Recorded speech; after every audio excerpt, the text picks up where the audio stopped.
দেশে যে সংকট তৈরি হয়েছে তা অন্তর্বর্তী সরকার তৈরি করেছে বলে মন্তব্য করেছেন বিএনপি মহাসচিব মির্জা ফখরুল ইসলাম আলমগীর। বলেছেন, সরকার তাদের সঙ্গে প্রতারণা করেছে। সংসদ নির্বাচনের আগে গণভোটের সুযোগ নেই বলেও এ সময় মন্তব্য করেন মির্জা ফখরুল। বিস্তারিত হাকিম মাহি রিপোর্টে।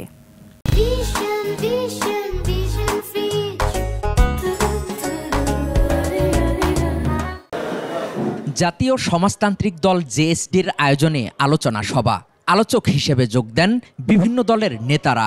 ঘুরে দাঁড়িয়ে নতুন রাজনীতির উত্থান ঘটাতে না পারি, তাহলে বাংলাদেশে একের পর এক বিদ্রোহ হবে, বিপ্লব হবে।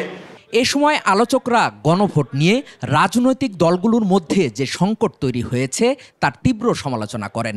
ডিসেম্বরে যদি তফসিল হয়, ফেব্রুয়ারিতে ইলেকশন হয়, সময় বাকি আছে নির্বাচন আগে 1 মাস। 1 মাসের আগে কি একটা গণভোট সম্ভব? এবং এই দুর্বল প্রশাসন এবং সরকারও ক্ষণে ক্ষণে বদলায়। এখন আমরা মনে করি যে এই গণভোট নিয়ে যদি আমাদের এই বিভক্তি এবং বিভাজন থাকে, তাহলে আমরা যেই ফ্যাসিবাদের বিরুদ্ধে সংগ্রাম করেছি, তাদেরকে পরাজিত করেছি, তাদেরকে রাজনীতিতে সুযোগ না দেওয়ার কথা বলছি, তারাই কিন্তু সুযোগ নেবে। আমি বাস্তবতা মনে করি দেশ এক বিরাট সংকটের মধ্যে পড়েছে। এখন নির্ভর করে ফখরুল ভাইরা কি করবেন। এই সংকট থেকে যদি মনে করেন এই সরকার জাতিকে উদ্ধার করবে, এই সরকারের সে ক্ষমতাই নাই। সরকারের সমালোচনা করে বিএনপি মহাসচিব মির্জা ফখরুল ইসলাম আলমগীর বলেন, জুলাই সনদ নিয়ে সরকার তাদের সঙ্গে প্রতারণা করেছে।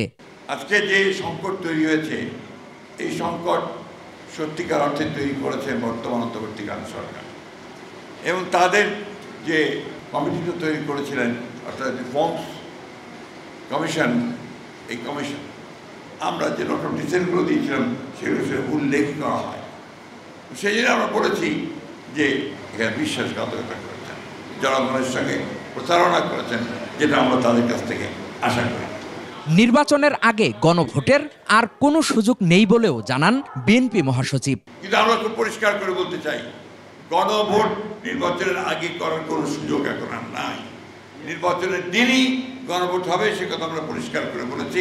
সেখানে দুটো ব্যালট থাকবে, একটি ভোট গণভোটের জন্য, আরেকটি হচ্ছে জাতীয় সংসদ নির্বাচনের জন্য।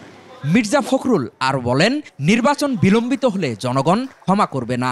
এই দেশের মানুষ কখনো বিট্রিয়ালের যারা বিট্রে করে তাদেরকে ক্ষমা করে না, তারা ক্ষমা পায় না। হাকিম মাহি, 21 টেলিভিশন, ঢাকা।